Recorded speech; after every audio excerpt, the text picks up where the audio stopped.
The ink glistened under the chandelier, a single stroke away from sealing a billion-dollar deal. Every camera in the room waited for the moment his pen would meet paper. Billionaire investor Ethan Voss, the man who could buy cities and rebuild empires, leaned forward, steady, confident, until he heard it. A whisper. "Don't sign that. Hi, my beautiful family. I have missed you all. Missed all the experiences we've had together. It's been a rough ride as we're currently battling some technical issues, but trust me, we're getting everything back and running. So stick around. I need your support now more than ever. Thank you for sticking around with me. If you're already hooked in for today's story and ready to enjoy it, click subscribe and let me know in the comments where you're watching from, because tomorrow I will be giving you another story just as interesting as this one. And you don't want to miss it. Now let us begin." He froze. The words were so soft he thought he'd imagined them, but when he glanced up, he caught her eyes, the waitress standing near the table, tray trembling in her hand. She wasn't supposed to be here, not this close to him, not in a meeting where every second cost millions. Yet something in her expression, a flicker of fear, urgency, truth, made his pulse skip. The room blurred. The cameras flashed. The lawyers waited. "Mr. Voss," the company representative prompted. Ethan looked down at the contract again. Everything was in order, or so it seemed. Months of negotiations, teams of advisors, a merger that promised to make Voss Holdings untouchable. But now, that single whisper sat in his chest like a splinter. He set the pen down. The room fell silent. "Something wrong," his chief counsel murmured. Ethan's gaze flicked toward the waitress again, but she was gone, vanished into the sea of suits and champagne. Only the echo of her voice remained. "Don't sign that." It wasn't the kind of warning a person ignored. He forced a smile. "I think I'll review this one more time." Gasps rippled across the boardroom. The cameras clicked faster. Investors exchanged confused looks. Walking away from a deal like this was unthinkable, suicidal even, but Ethan Voss hadn't built an empire by ignoring his instincts. Outside, the storm was breaking over Manhattan. Lightning cracked against the skyline, illuminating the glass walls as he turned to leave the room. His assistant followed him, whispering a dozen protests. He ignored them all. Down the elevator, the sound of rain filled the silence between them. The gold numbers ticked slowly to the lobby, but Ethan's mind wasn't there, it was with her. That waitress. Her voice. Her warning. Who was she? How did she know? And what did she mean by "don't sign that"? As he stepped out into the storm, his phone buzzed, an encrypted message from an unknown sender. "You did the right thing. Meet me at the diner on 47th before midnight. Don't tell anyone." Ethan's breath caught. His security team immediately flanked him, but he dismissed them with a wave. Something about this message, this timing, was too specific to ignore. He looked up at the sky. Thunder roared like a promise. Maybe he was walking straight into a trap. Maybe it was the biggest mistake of his life. But something deep inside told him this was just the beginning. If you were in Ethan's place and a stranger whispered, "Don't sign that," moments before a billion-dollar deal, would you still sign, or would you walk away? Comment below what you would do. For all his wealth, Ethan Voss lived like a man haunted by noise. The buzz of stock tickers, the hum of boardroom voices, the constant flood of data and deals, it never stopped. But the silence, when it came, was worse. It was in that silence that he remembered her, Clara, his younger sister. The one who used to tell him to slow down, to breathe, to live. The one who disappeared 3 years ago under circumstances he never fully understood. The police called it a hiking accident. Ethan called it unfinished business. And it was that silence that filled his penthouse that night as he stared at the unsigned contract spread across his marble desk. The rain outside turned the city into streaks of silver, and his reflection in the window looked more like a stranger than a billionaire. He played the whisper again in his mind. "Don't sign that." Who was she? And why had her voice trembled the way it did, like she wasn't warning a man, but a target? His assistant, Lucas, stepped into the office, tablet in hand. "Sir, the press is calling your withdrawal a panic move. They're saying you've lost confidence in the merger." Ethan didn't answer. His eyes were on the contract. Lucas hesitated. Do you want me to run a background check on the waitress from the event? That made Ethan look up. You saw her. I saw her hand you a drink before the signing, but she disappeared right after. Do it, Ethan said quietly. Find out who she is. Lucas nodded and left, but not before glancing at the unsigned papers. For what it's worth, I think you were right not to sign. Ethan barely heard him.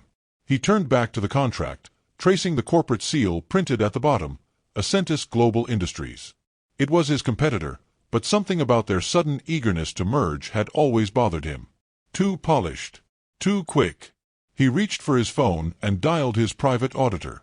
James, I need you to run a forensic check on the Ascentus numbers again, especially their offshore accounts. James hesitated. You already had us clear them twice. I know. Do it again. As he ended the call, his gaze fell on the encrypted message he'd received earlier. You did the right thing. Meet me at the diner on 47th before midnight. The clock read 11:22. The diner was nearly empty when he arrived, one of those neon-lit 24-hour relics that smelled of burnt coffee and lost stories. Rain drummed against the windows as he stepped inside, scanning the booths. She was there. The waitress from the gala, her black hair damp, her apron still on, as if she'd come straight from work. Her eyes met his, and for a moment neither spoke. You came, she said softly. You left me a cryptic message and disappeared from a billion-dollar event, he replied. You didn't leave me much choice. She motioned for him to sit. My name's Lila. He sat across from her, studying her face. There was fear there, but also something fierce, an honesty that didn't belong in boardrooms. Tell me why you stopped me from signing that deal, he said. Lila looked around nervously, then leaned in.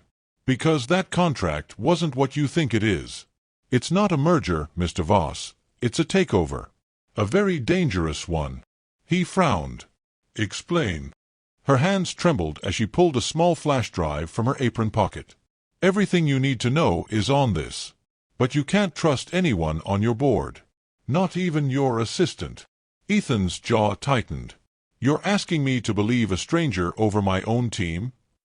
I'm asking you to believe the truth, she said. Because if you'd signed that deal, you wouldn't just have lost your company. You'd have lost your life. The words hung between them, heavy, electric, impossible. Ethan stared at her, searching her eyes for a trace of deceit, but found only desperation. Why are you helping me? He asked quietly. Her eyes softened. Because someone once helped me. And because your sister didn't die the way they said she did.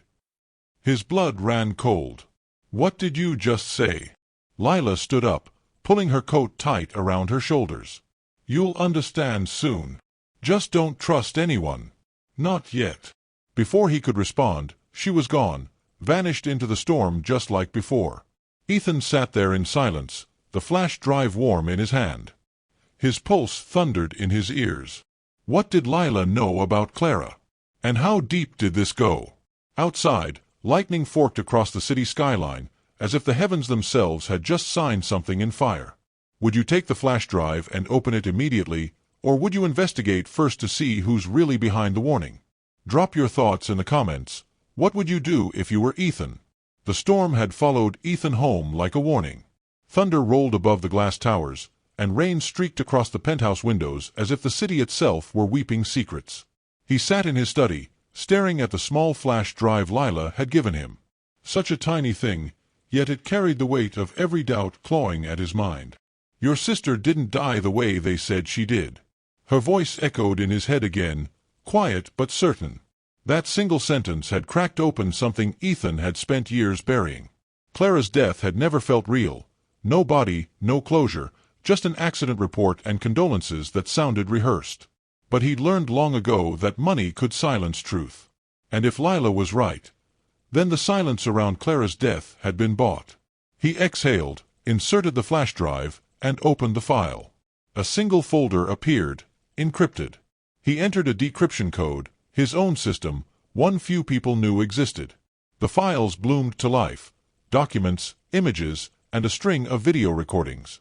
The first document was a set of Ascentus Global's internal emails. His eyes skimmed through them and froze. Once the Voss acquisition is complete, we proceed with Phase 2. The contingency clause ensures his removal within 48 hours. Ethan's breath caught. Removal? What did that mean? He opened the next file. It was a surveillance photo, grainy, time-stamped 6 months earlier. It showed Clara, alive, meeting with someone whose face was partially turned away but unmistakable. Lucas, his assistant. Ethan's pulse thundered. He clicked to the next image, another video file. It showed a meeting room, one he recognized instantly, Ascentis headquarters. The video was blurry but clear enough to show his own company's logo displayed on a presentation slide titled Post-Acquisition Management Transition. A man's voice spoke off-camera. Once he signs, we move. The crash must look like an accident. A crash. A setup. His supposed merger was a death sentence. Ethan leaned back, bile rising in his throat. Someone was trying to erase him, just as they'd erased Clara. The sudden buzz of his phone made him flinch. A text, from an unknown number. You opened it. Good. Now they know you have it. Get out of your apartment. Now. He stood up so fast the chair toppled backward. The city outside flashed white with lightning. Lucas, he shouted, instinctively reaching for his phone to call his assistant, then stopped cold. The file. The photo. Clara. Lucas. No. He couldn't trust him. He moved quickly, grabbing a duffel bag, laptop, and the flash drive. As he reached for his security keypad to disable his building's tracking, the power went out. The penthouse plunged into darkness. Only the storm's lightning lit the room, and the elevator bell. Someone was coming up. He grabbed his gun from the desk drawer. His private line rang. Only one person had that number. He answered cautiously. Who is this? It's me, came Lila's voice, urgent and hushed. They're already in your building. Don't use the main exit. Go down the service stairwell and head to Pier 9. I'll meet you there. How do you? The call cut off. Ethan stared at the dead phone, then at the elevator light climbing closer. 47. 48. 49. He bolted. Through the hall, down the emergency stairs, 2 at a time, heart hammering with every echoing footstep. He could hear voices above him now. Muffled, male, closing in fast. He hit the parking level, sprinted toward his car, and slammed the door shut. The engine roared to life, tires screeching as he sped into the rain. For the first time in years, he wasn't driving toward a deal. He was driving for his life. The city blurred around him. Every turn, every passing headlight felt like a chase. The phone buzzed again. Another message from Lila. Pier 9. Look for the blue storage unit. Don't trust anyone. He reached the docks in less than 10 minutes. The rain was relentless now, drumming against the asphalt like gunfire. Rusted shipping containers loomed in rows, and fog curled around the pier lights. Lila, he called out. Silence. Then a shadow moved between the containers. She stepped into the light, soaked, breathless, clutching a small black duffel bag. You made it, she said. Ethan looked around warily. You said they were coming. Who are they? People who don't just buy companies, she said. They buy control, of governments, of lives. Ascentis is just one name. There are dozens like it. Ethan studied her. And you're part of this how? She hesitated. I used to work for them. That stopped him cold. I didn't know what they were really doing, she said quickly. Until I saw what happened to your sister. Ethan's voice was low. Tell me everything. Lila took a shaky breath. Clara found something she shouldn't have. Ascentis was funneling money to a private research project, one tied to global surveillance and identity control. She tried to warn you, but they intercepted her message. When she disappeared, I thought she was dead too. But a few weeks ago, I found this. She opened her duffel and handed him a small envelope. Inside was a single photo, Clara again. Alive. Somewhere tropical, standing near a dock, looking straight into the camera. Where was this taken? Ethan whispered. Costa Verde, Lila said. A private island owned by a Ascentis chairman. Lightning flared again, throwing their shadows across the containers. And in that brief light, Ethan saw movement behind her. Men, armed, closing in. "Run!" he shouted. Gunfire shattered the air. "If you discovered your sister was alive but caught in the web of the people trying to destroy you, would you risk everything to save her? Comment below what your next move would be if you were Ethan." The bullets tore through the rain like silver streaks. Ethan grabbed Lila's arm and pulled her behind a rusted shipping container, the sound of metal sparking as gunfire ricocheted off its sides. "Stay down!" he shouted. She pressed against the cold steel, her breath ragged. "They found us faster than I thought." "No kidding," Ethan growled, peering around the corner. 3 men in black tactical gear were advancing through the rows of containers, rifles raised, moving with precision that screamed professional. He fired once, a warning shot that echoed across the pier. The men ducked back, shouting orders. "Come on!" Lila yelled, grabbing his hand. She darted between containers, pulling him toward a maintenance shed near the end of the dock. Inside, the smell of oil and sea salt mixed with panic. Ethan slammed the door behind them and locked it. "Who are these people, Lila?" "Mercenaries. Ascentis security." "Worse," she said, pushing aside a tarp and revealing a hidden hatch beneath the floor. "They're private contractors paid to erase loose ends." "We're the loose ends." Ethan's jaw tightened. "And how long have you been running from them?" She hesitated, then met his gaze. 3 years. That number hit him like a blow. The same amount of time Clara had been gone. She climbed down the hatch first, motioning for him to follow. Below was a maintenance tunnel, narrow, dark, dripping with seawater. They moved quickly, the sounds of pursuit muffled above them. "Where does this lead?" he asked. "To the old ferry terminal," she whispered. "From there, we can disappear for a while." They emerged 15 minutes later in an abandoned terminal, long since claimed by dust and graffiti. Lila collapsed onto a bench, shaking, while Ethan checked the perimeter. When he was certain they were alone, he finally turned to her. "You said you used to work for Ascentis. What did you do there?" "I was an analyst," she said quietly. "My job was to audit digital transactions, data streams. I thought I was tracking corporate fraud. But the deeper I looked, the more I realized they were moving money through shell companies linked to something called Project Glassline." Ethan frowned. "Never heard of it." "You wouldn't. It doesn't exist on paper. It's a covert research network, psychological profiling, data manipulation, influence operations. They're not just buying companies, Ethan. They're buying people. Controlling markets, politics, even social perception." He stared at her, trying to process it. "And my company?" "Voss Holdings has one thing they don't, an encrypted data infrastructure they can't penetrate. They needed the merger to gain access. And once they had it, they'd kill me," Ethan finished bitterly. She nodded. For a long moment, neither spoke. The rain had slowed outside, and the distant wail of sirens faded into the night. "Finally," Lila said softly, "Clara found proof of Project Glassline. That's why they went after her. She tried to get it to you, but they intercepted it. She didn't die, Ethan. She escaped." His throat tightened. "You're saying she's alive? On that island?" "I believe so. But if we're going to find her, we'll need help, and evidence strong enough to expose Ascentis before they erase us too." Ethan looked away, mind racing. His life had been built on logic and control, but now he was standing in a decaying ferry terminal with a woman he barely knew, hunted by men who wanted him dead, chasing the ghost of his sister. And yet, for the first time in years, he felt alive. He turned back to her. "We find Clara, and we take them down." Lila's eyes searched his. "You really think you can fight them?" "I don't think," he said, voice low and steady. "I know." For a moment, the silence between them softened. She looked at him, not as a billionaire or a target, but as a man who had just chosen purpose over power. Then her expression changed. "Wait," she whispered, pulling out her phone. "Look."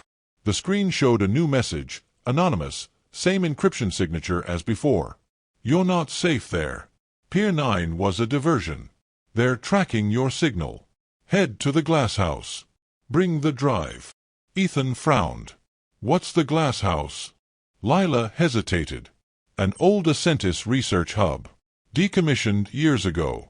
It's where Project Glassline started. Then that's where we'll end it, he said. She looked at him sharply. You're serious? That place is off-grid. We go there, there's no coming back easily. He met her gaze.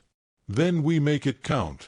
Outside, dawn began to break over the harbor, painting the wet streets in hues of copper and gold.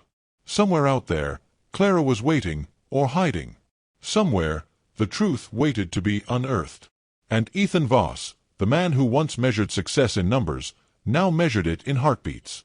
Do you think Lila can truly be trusted, or is she hiding more than she's telling Ethan? Comment below. Would you follow her to the glass house? The road to the glass house was nothing but a scar through the mountains, wet, winding, and silent except for the growl of Ethan's engine. The rain had faded, but fog still hugged the cliffs, turning the world into shifting shadows. Lila sat beside him, her eyes fixed on the GPS feed she'd hacked together on her phone. We're close, she said. Half a mile more. Ethan gripped the steering wheel tighter. His mind kept replaying the chaos of the pier, the whisper that started it all, the photo of his sister still alive. None of it felt real, and yet the flash drive in his jacket pocket burned like proof. You said Project Glassline started here, he said. What exactly did they do? Lila hesitated. Behavioral algorithms. Predictive influence. They wanted to map human decision-making, every choice, every impulse, until they could predict and manipulate it. But it evolved into something else. Something darker. He glanced at her. How darker? She swallowed hard. Clara found out they were experimenting on people. Memory conditioning. Psychological erasure. Ethan's chest tightened. You mean, they make people forget what they've seen, or believe something else entirely. They used test subjects, whistleblowers, employees, anyone who got too close. He drove in silence for a long moment. The implications were staggering. If that's true, he said quietly, then how many people out there have no idea who they really are? Lila looked out the window. Exactly. The GPS pinged. Ahead, through the fog, the outline of a glass structure appeared, half buried in the cliffside, vines creeping over its walls. Once it might have been beautiful.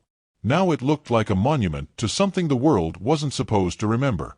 Ethan parked the car and stepped out, scanning the perimeter. Any sign of movement? None, Lila said, checking her device. But if Ascentis knows we're coming, they won't need guards. The whole place is wired with sensors. They moved quietly toward the building, boots crunching against gravel. The front entrance was sealed, but Lila found a side panel and hot-wired the lock. A hiss of air escaped as the door slid open, revealing a long corridor lined with flickering fluorescent lights. Ethan's footsteps echoed as he entered. The air smelled of dust, ozone, and something faintly metallic. "Welcome to the glass house," Lila murmured. They passed rows of empty labs, smashed equipment, shattered glass. On one wall, faint words were scrawled in red marker. "Truth isn't memory." Lila shivered. "I've seen that phrase before," she said. It was part of the internal training material for Glassline operatives. They reached a central chamber, a circular room with computer terminals and a massive glass cylinder in the middle, filled with suspended cables and dark screens. Ethan moved closer, wiping dust from one of the terminals. To his surprise, it flickered to life. "System override detected," said an artificial voice. "Welcome, Ethan Voss." Lila's head snapped up. "It recognized you." "How is that possible?" he asked. "I've never been here." "Unless someone wanted you to be," she said softly. A video window popped up on the terminal screen. Ethan's blood ran cold. Clara. Her face filled the monitor, alive, older, thinner, but unmistakable. "If you're seeing this," her recorded voice said, "then you've finally found the truth. Ethan, Ascentis isn't a company, it's a front. And the glass house isn't abandoned. They're using it as a control hub. I don't have much time. Lila will find you. Trust her, but only up to a point." Ethan turned slowly toward Lila. Her face had gone pale. "She doesn't remember everything yet," Clara's message continued. They used her too. She was part of the experiment. They erased her memories to keep her quiet. But deep down, she's on our side. Help her remember, Ethan. She's the key. The screen went black. For a moment, the room was filled only with the hum of old machines and Ethan's pounding heartbeat. He looked at Lila. You knew her. Lila shook her head slowly. No, She clutched her temples, her voice trembling. I don't remember. Lila. He stepped closer. Think. Anything. How did you find me? Why help me? I don't know, she cried, sinking to her knees. I thought I was running from them, but what if they made me think that? What if I was one of them? Ethan knelt beside her, gripping her shoulders. You saved my life. That's what matters. She looked up at him, eyes glassy. What if I was sent to destroy it? A sharp beep interrupted them. Ethan turned. The monitor had reactivated, displaying a new message. System alert. Live connection established. Another video feed opened, this time showing Lucas, his assistant, sitting in an office, calm and composed. Ethan, Lucas said through the feed, his tone almost apologetic. I warned them you'd figure it out sooner or later. You should have signed the contract. It would have been painless. Where is my sister? Ethan demanded. Lucas smiled faintly. Closer than you think. But if you want to see her again, you'll have to give me the drive. You have 30 minutes before the cleanup team arrives. The screen went black again. Lila looked at Ethan, fear written across her face. He's coming. Ethan stood slowly, fists tightening. Then let him. I'm done running.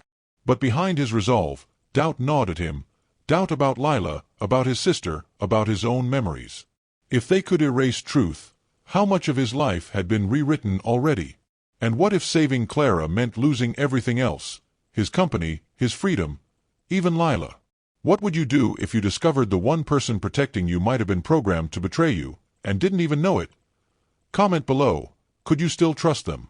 The hum of dying servers echoed through the glass house like a heartbeat fading into silence.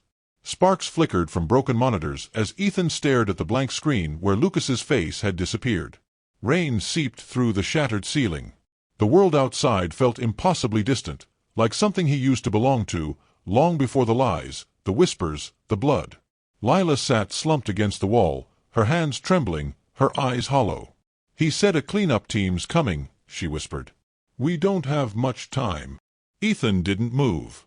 His mind was unraveling, every thought tangled with Clara's recorded voice, with Lucas's smirk, with Lila's confession that she didn't remember who she was. He'd trusted no one his entire life, and the one time he'd listened to his heart, it had led him straight into a labyrinth of betrayal. Ethan. Lila's voice was soft now, broken. You have to go.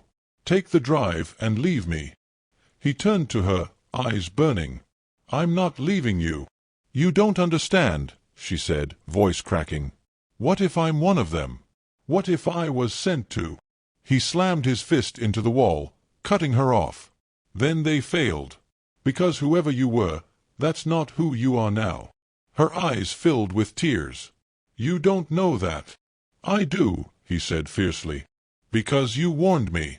You risked everything to save me. That's not programming, Lila. That's humanity. But even as he said it, he couldn't shake the creeping dread clawing at his chest, the possibility that she had been part of a Centis, and that all of this, from the whisper to the flash drive, had been one long manipulation. A sudden explosion ripped through the upper level, showering them in glass and dust. The force threw them both to the ground. They're here, Lila gasped. Ethan pulled her up, coughing through the smoke. This way. They sprinted down the corridor, alarms blaring as flames licked at the walls. The building's power grid was collapsing. Red emergency lights bathed the hallway in pulses of blood-colored haze. Behind them, heavy boots echoed, measured, relentless. They burst into a laboratory filled with overturned tables and shattered glass tanks. A door at the far end led to a lower access tunnel. Lila tried the handle, locked. Ethan fired once, shattering the mechanism, and kicked it open. They stumbled into the darkness beyond, the sound of pursuit closing in. Keep moving, he shouted. They emerged into a maintenance chamber overlooking the cliffs. The ocean roared below, black and furious. Wind tore through the shattered windows, carrying the metallic tang of rain and salt. "There's nowhere left to run," Lila said. Ethan looked down at the flash drive in his hand, the last link to Clara, to the truth. If they captured him, it would all end here. The door burst open behind them. Lucas stepped through, flanked by 2 armed men. His tailored suit was immaculate, his smile even colder in the flickering red light. "You never could walk away, could you, Ethan?" Lucas said calmly. "Always needed to know the truth. Even if it kills you." Ethan raised his gun, but Lucas shook his head. "Don't bother. You won't shoot me, not when I'm the only one who knows where your sister really is." Lila stepped between them. "Where is she, Lucas?" He smiled faintly. "You tell me." Lila froze. Lucas tilted his head. "Didn't he tell you? Clara's alive because of you. You're the one who helped move her. You're the reason she's still breathing." Ethan stared at her. "What?" Lila's breath hitched. "No. He's lying." "Am I?" Lucas said smoothly. "You were one of us, Lila. Our best operative. You volunteered for memory suppression after the incident. You begged us to make you forget." Her face drained of color. "No. Ask yourself," Lucas said softly. "Why do you know all our systems, all our protocols, all our escape routes? You didn't just stumble into this. You were built for it." Ethan's world tilted. The room spun. Lila shook her head violently, tears spilling down her cheeks. "He's manipulating us." But part of Ethan didn't know anymore. Every instinct screamed for him to believe her, but logic, cold and merciless, whispered otherwise. Lucas extended his hand. "Give me the drive, Ethan. Walk away. You'll get your company back. Your name. Your sister. All of it." The flames roared higher, the air choking with smoke. Ethan's grip tightened on the flash drive. Lila's voice broke through the chaos. "Don't listen to him. Do you even know who you are?" Ethan shouted, his voice shaking. Her silence was answer enough. Lucas smiled. "Exactly." For a moment, time froze, rain, fire, betrayal, all suspended in one impossible heartbeat. Then Lila moved. She spun toward Lucas, grabbed his arm, and slammed him against the wall. The gunfire erupted instantly, her scream drowned by the sound of bullets and glass. "Lila!" Ethan roared. He dove forward as Lucas's men opened fire. He returned the shots blindly, ducking behind an overturned table. The room shook as another explosion ripped through the upper level. When the smoke cleared, Lucas was gone. The armed men too. The glass wall overlooking the cliff had shattered, and the night wind howled through the gap. "Lila!" Ethan crawled toward her, his chest burning. She was lying near the edge, blood seeping through her sleeve, breathing shallowly. He pulled her into his arms. "Stay with me." Her eyes fluttered open. He knows where Clara is." "Don't talk," Ethan said, voice breaking. "We'll get you out of here." She managed a weak smile. "You still don't know, do you?" "What?" Her fingers brushed his cheek. "You weren't the only one who lost someone." Then her hand slipped away. Ethan's voice broke through the roar of the storm. "No, Lila." But the wind carried her name away, leaving him in the burning wreckage of everything he'd believed in. The glass house groaned, its foundations crumbling. He rose slowly, clutching the flash drive against his chest, and stumbled toward the exit. Behind him, fire consumed the lab, the place where truth had been rewritten, where trust had turned to ashes. He had nothing left. No sister. No company. No answers. Only a choice, to keep running, or to finish what they started.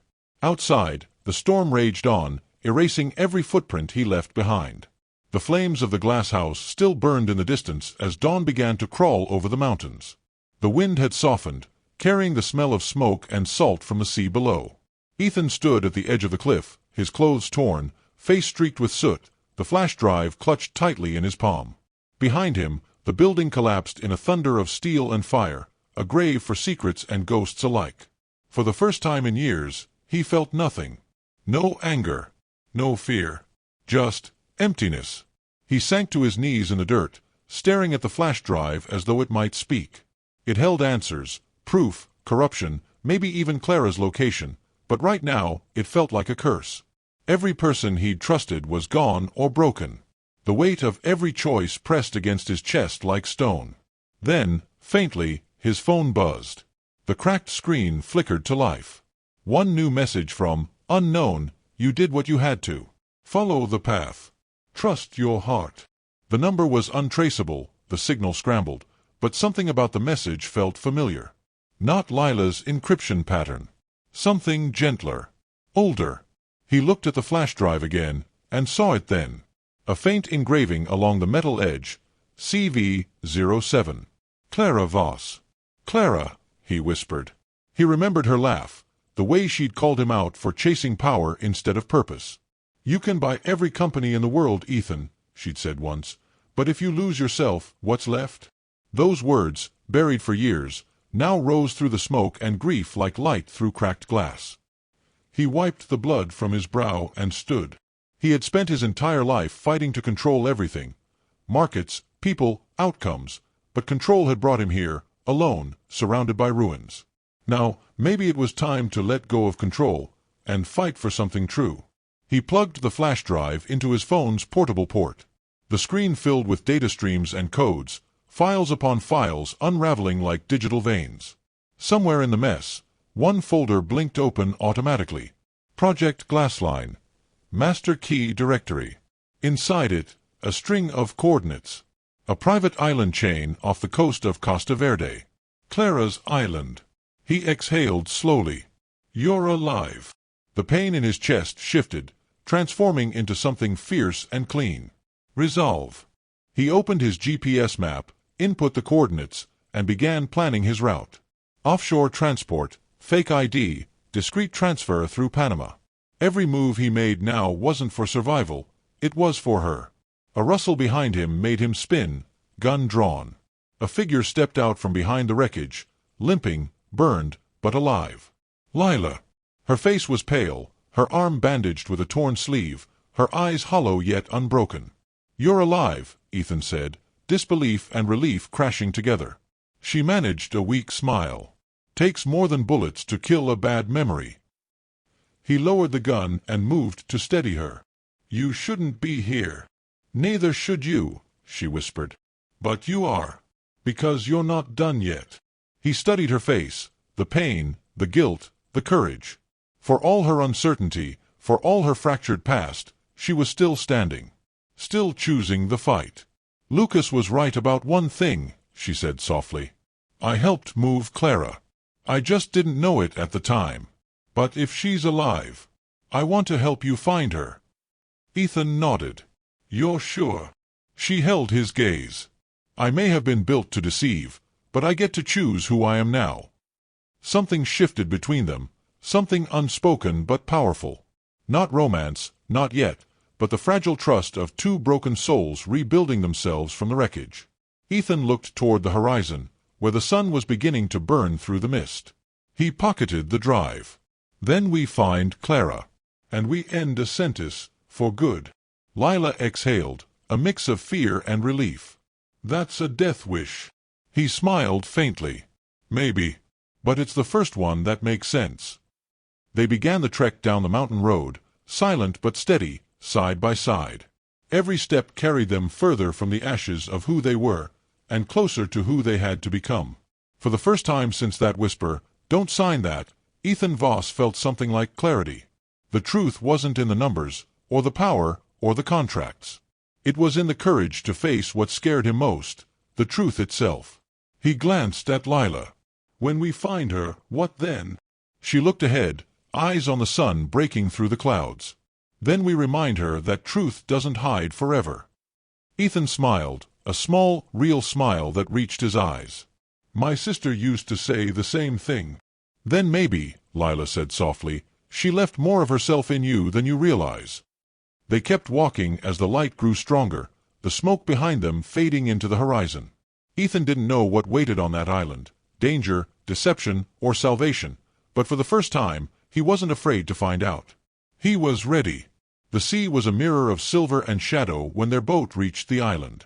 For hours, Ethan had watched the horizon split between night and dawn, his mind circling the same question over and over.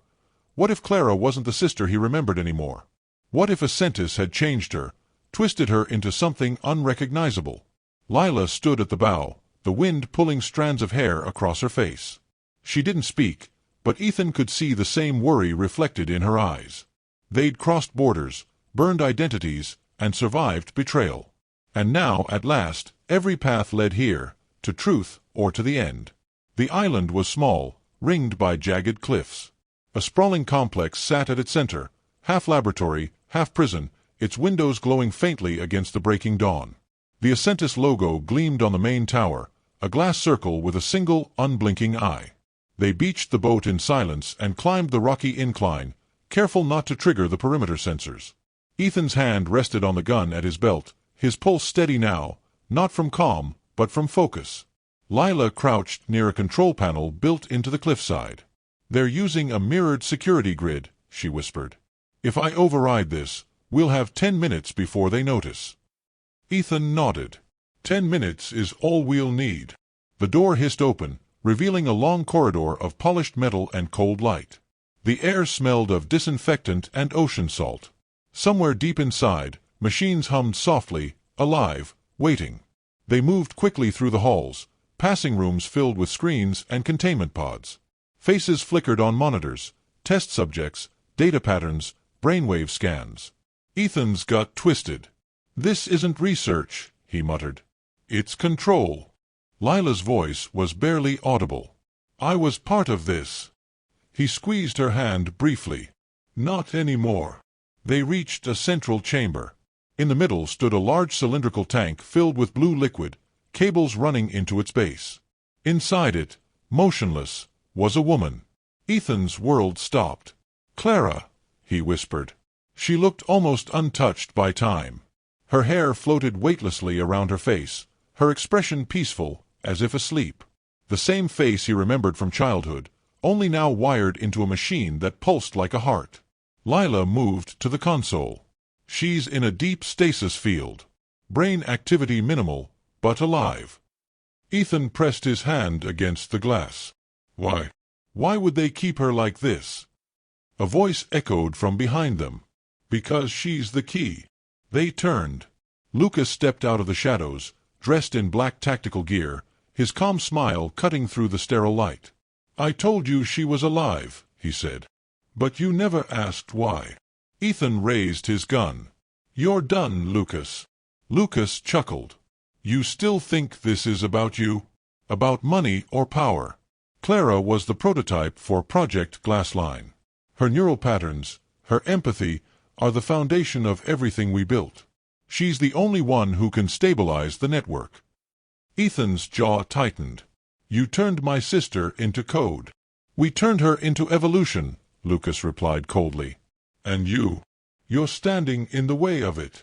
He lifted his own weapon. The standoff was instant, electric. Lila shifted subtly beside Ethan, her fingers flying over the console. "If I disconnect her now," she murmured, "the system collapses." "Do it," Ethan said. Lucas laughed. "You pull that plug, and every mind linked to a Centis global net dies instantly, including half your company's executives. The blood will be on you, Ethan.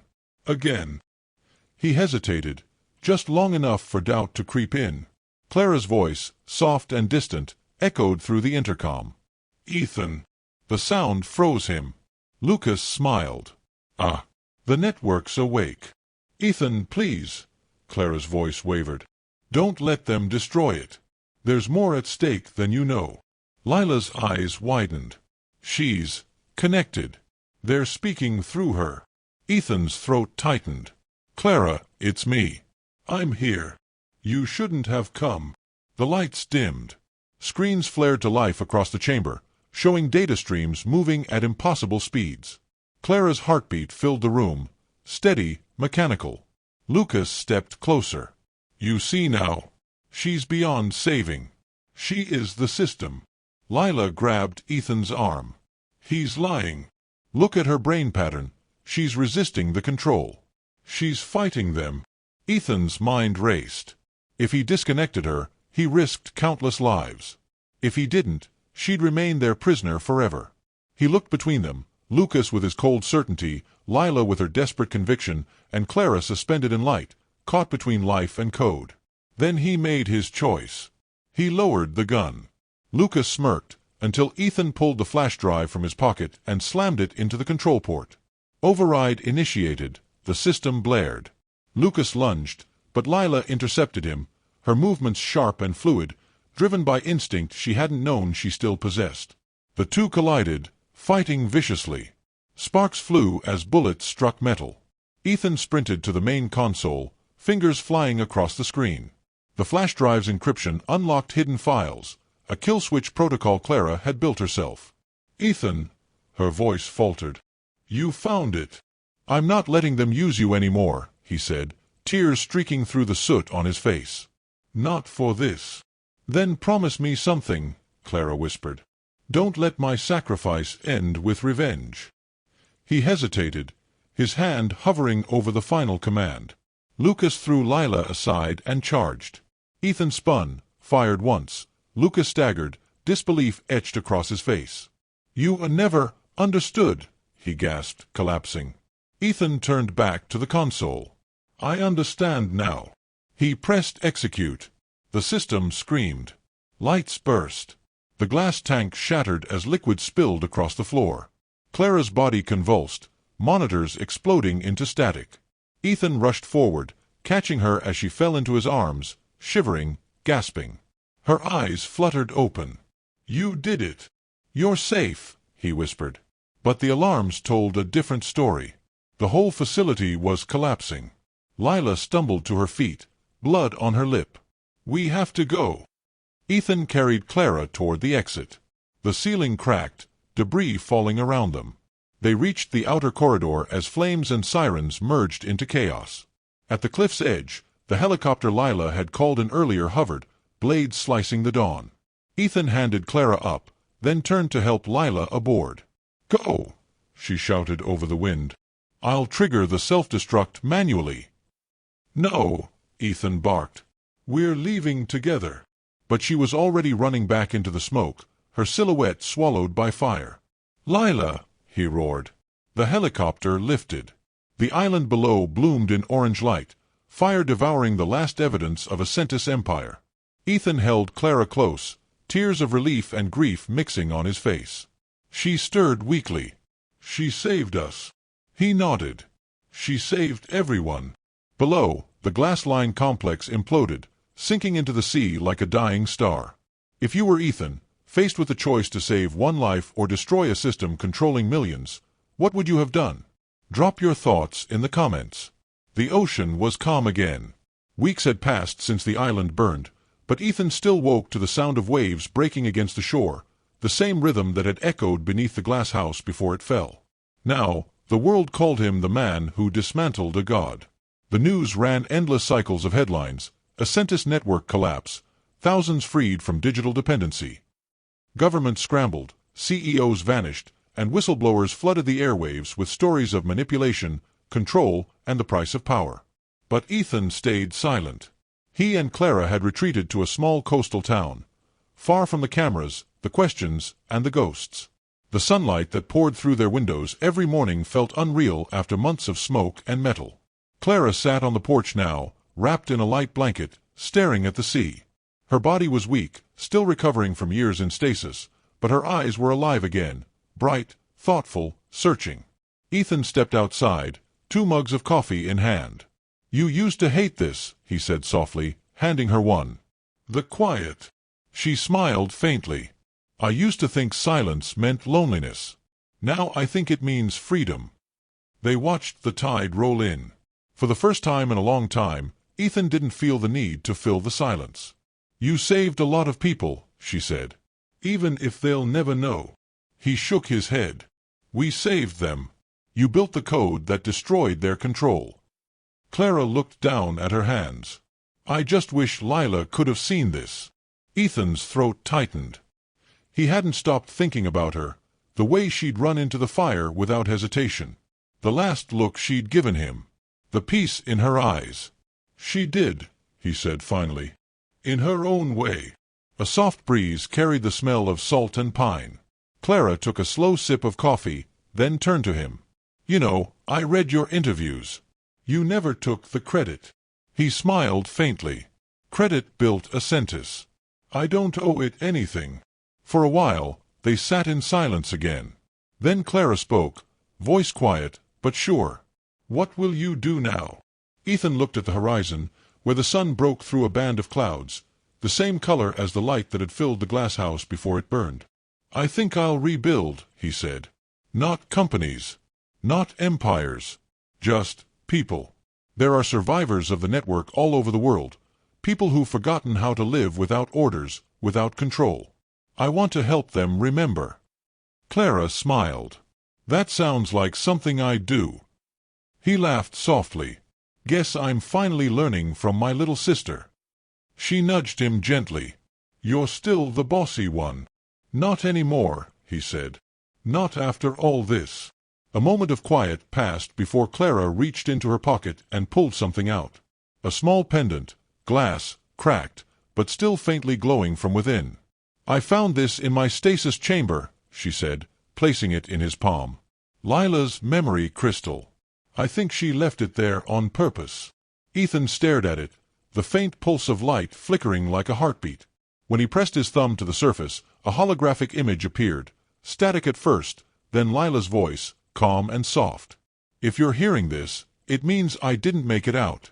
That's okay. I didn't think I would. What matters is that you did. Both of you. Ethan, I used to think people like us didn't deserve redemption. That once we were part of the system, we'd always belong to it. But I was wrong. You proved that. So promise me something. When it's all over, don't spend your life fighting ghosts. Spend it living. Because if truth doesn't hide forever, neither does love. The message faded, leaving only the sound of the wind and the sea. Clara wiped her eyes. She really was something. Ethan nodded, voice barely above a whisper. Yeah, she was. He slipped the pendant around his neck. Let's go for a walk. They headed down the narrow path to the beach, the sand cool beneath their feet. Children played by the water, their laughter rising above the crash of waves, a sound so ordinary it felt like a miracle. Ethan watched them for a long time. 4 years, he'd measured his worth by numbers, profit margins, contracts, deals. But here, watching a child build a castle that the tide would soon wash away, he finally understood something Clara had always tried to teach him. It wasn't about building forever. It was about building something that mattered. The tide rolled in, erasing the child's castle, but the laughter stayed. As they walked, Clara glanced at him. Do you ever wonder what's next? Ethan smiled. Every day. And he looked out at the endless horizon. And I think maybe that's the point. The sun dipped lower, turning the water gold. A flock of gulls scattered across the sky like fragments of light. Ethan took one last look back at the world he'd nearly lost, and felt no weight, no regret. Just peace. The whisper that had started it all, "Don't sign that," echoed once more in his memory, not as a warning now, but as a gift. Because he finally understood what it had meant. It wasn't about contracts, or deals, or the empire he'd almost destroyed himself for. It was about choice. About listening when something or someone tells you to stop running toward destruction and start walking toward truth.